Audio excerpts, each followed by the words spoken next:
Guys welcome to my mini blog. तर आज ना ड्रायफ्रूट मिल्कशेक बनवायचा होता, तर त्यासाठी मी इथे खजूर घेतलेले आहे, ओले खजूर आहे, त्यानंतर मनुका, बदाम, काजू, त्यानंतर पिस्ता, त्यानंतर अंजीर, हे सगळं बदाम, त्यानंतर हे सगळं टाकून व्यवस्थित त्यामध्ये पाणी टाकून इथे 2-3 तासासाठी मी भिजायला ठेवलेले आहे।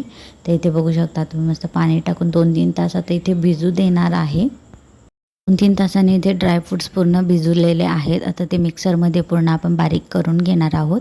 त्यानंतर मग त्यामध्ये ना इथे मिक्सरमध्ये टाकून दूध टाकून व्यवस्थित मिक्स करून घेतलेला आहे। तर इथे बघू शकता तुम्ही, आपलं इथे मिल्कशेक आपला तयार झालेला आहे। तर तुम्ही तुमच्या अंदाजे दूध कमी जास्त करू शकता आणि तुम्हाला किती कप पाहिजे त्यानुसार तुम्ही दूध टाकू शकता। तर इथे बघू शकता, लगेच मी इथे कपामध्ये ओतून घेतलेला आहे आणि मिल्कशेक इतका छान आणि इतका टेस्टी झालेला होता। तुम्ही नक्की ट्राय करून बघा, एकदम मस्त लागतो।